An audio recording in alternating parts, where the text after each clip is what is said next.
بسم اللہ الرحمن الرحیم۔ جلیل القدر نبی حضرت سیدنا نوح علیہ السلام کی قرآنی دعائیں۔ کسی چیز پر سوار ہونے کی دعا، گاڑی پر یا سمندری سفر ہو یا ہوائی سفر ہو، جیسا بھی سفر ہو، یہ دعا پڑھی جا سکتی ہے۔ بسم اللہ مجریہا و مرساہا ان ربی لغفور الرحیم۔ یہ مجراہا بھی پڑھ سکتے ہیں، یہ مالا کر کے مجریہا بھی پڑھ سکتے ہیں۔ یہ دو قراتیں اس کے اندر ہیں۔ اللہ ہی کے نام سے اس کا چلنا ہے، یعنی اس سواری کا چلنا ہے اور اس کا ٹھہرنا ہے۔ بے شک میرا رب بڑا بخشنے والا، نہایت مہربان ہے، نہایت رحم کرنے والا ہے۔ امام علی مقام امام حسین رضی اللہ عنہ فرماتے ہیں کہ رسول اللہ صلی اللہ علیہ وآلہ وسلم نے ارشاد فرمایا، میری امت کشتی یعنی سمندری سفر جیسا بھی ہو اس میں غرق سے محفوظ رہے گی اگر وہ سواری میں سوار ہوتے وقت بسم اللہ مجریہا و مرساہا ان ربی لغفور الرحیم اور وما قدر اللہ حق قدرہ والی آیت پڑھ لیں۔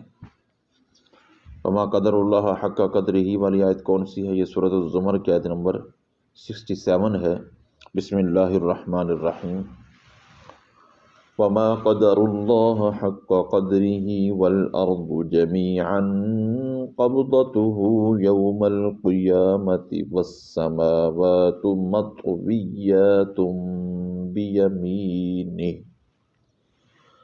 سبحانه وتعالى عما يشركون۔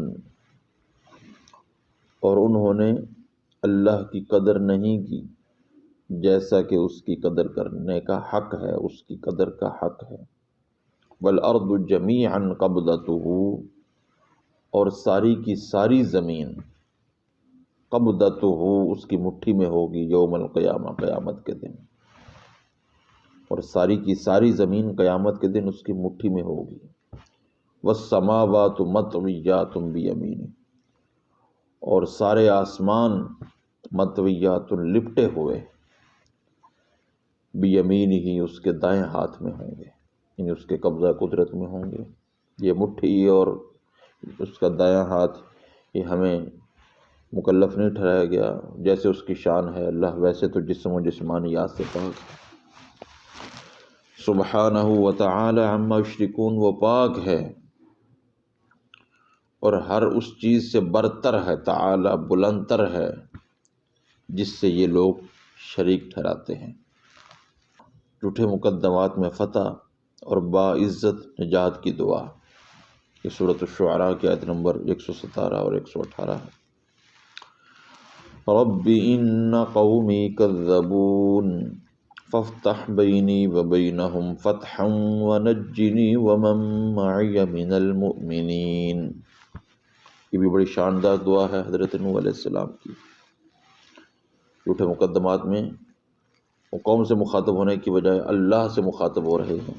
کیا میرے رب، میری قوم نے مجھے جھٹلایا ہے، بس تو میرے اور ان کے درمیان قطعی فیصلہ فرما دے اور نجات دے دے مجھے، ومن معی، اور جو میرے ساتھ ہیں، ان مومنوں کو جو میرے ساتھ ہیں ان کو نجات دے دے۔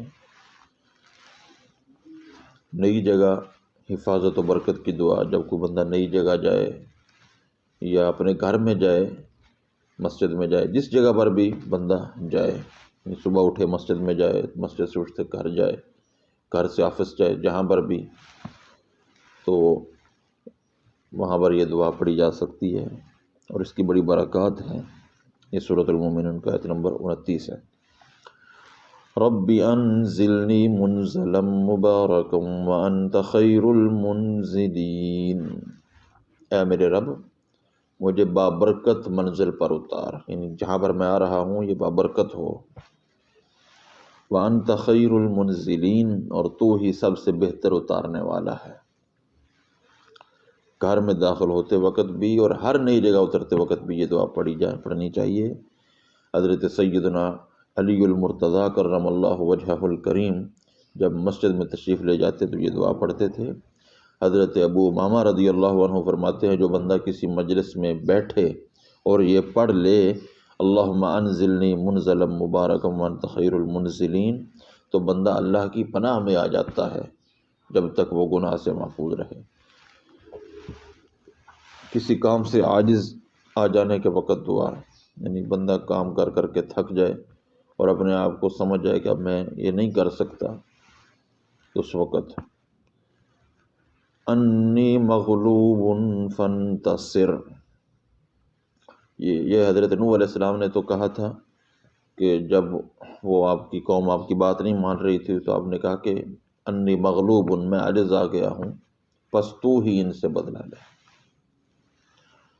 اپنی اور اپنے والدین اور تمام اہل ایمان کی مغفرت کی دعا، اس سورہ نوح کی آیت نمبر 28 ہے۔ رب اغفر لی ولوالدی ولمن دخل بیتی مؤمنا وللمؤمنین والمؤمنات، اے میرے رب مجھے بخش دے اور میرے والدین کو اور ہر اس شخص کو جو ایمان کے ساتھ میرے گھر میں داخل ہوا، اور سب مومن مردوں کو اور مومن عورتوں کو۔ اسی سے علماء کرام نے یہ مسئلہ مستنبط کیا ہے کہ اگر حضرت نوح علیہ السلام کی دعا اپنے گھر میں ایمان کے ساتھ آنے والے لوگوں کو بخشوا سکتی ہے، تو جو بندہ ایمان کے ساتھ حرمین شریفین جائے گا، مدینۃ الرسول جائے گا، اس کی بخشش کیوں نہیں ہوگی؟ تو ایمان کے ساتھ مقدس مقامات پر جانے کی بڑی فضیلت اس دعا سے سمجھ آ رہی ہے۔ اللہ رب العزت ان دعاؤں کی برکات سے ہمیں مستفید ہونے کی توفیق نصیب فرمائے۔